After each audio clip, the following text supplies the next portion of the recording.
আজকে সন্তানের মায়ায় পেরা তুমি আখিরাত বলছো। এই সন্তান তোমার পক্ষ থেকে, আমার পক্ষ থেকে, আমি আল্লাহর পক্ষ থেকে ছিল নিয়ামত। এই সন্তানের নিয়ামতের ব্যাপারে তুমি জিজ্ঞাসিত হবে। আল্লাহ পাক কয়, এমন যত নিয়ামত তোমাকে দিয়েছি, আমি আল্লাহ তোমাকে এরকম দোকানদারি করার একটা তৌফিক দিয়েছিলাম। সবাই বাজারে দোকানে বিটার মালিক হইতে পারে না, আমি আল্লাহ তোমারে বিটার মালিক বানাইছি।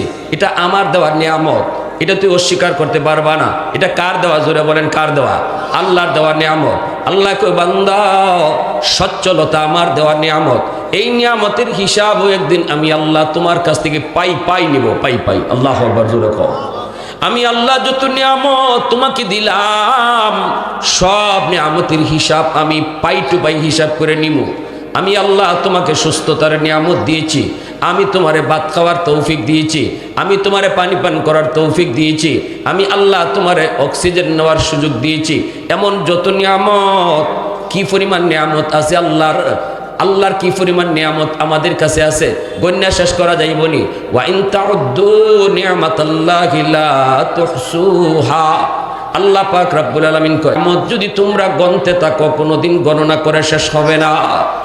যত নিয়ামত আল্লাহ পাকের, সব নিয়ামতের ব্যাপারে কিয়ামতের ময়দানে জিজ্ঞাসিত হব প্রত্যেকে। এই যে দুনিয়ার যশ খ্যাতি, দুনিয়ার চেয়ার, দুনিয়ার ক্ষমতা, এগুলা ফাইয়া যে তুমি আমার নামাজ বললা গেছো, এই চেয়ার ও বসানিটা, এটা আমার দেওয়ার নিয়ামত আছিল, এটা আমি তোমারে বয়সি। সুস্থতা, সৌন্দর্য, চেহারার সৌন্দর্য, শারীরিক সৌন্দর্য, এগুলা ফাইয়া যেতে তুমি অহংকার দেখা হাঁটছ, নমাজ সাইরা আমারে ভুল্লা নিজের শরীরের যত্ন নিছ, কিন্তু আমারে ভুল্লা গেছো। এই সুস্থতার নিয়ামতটার হিসাব পাই টু পাই আমি আল্লাহ নিব। সুবহানাল্লাহ বলেন।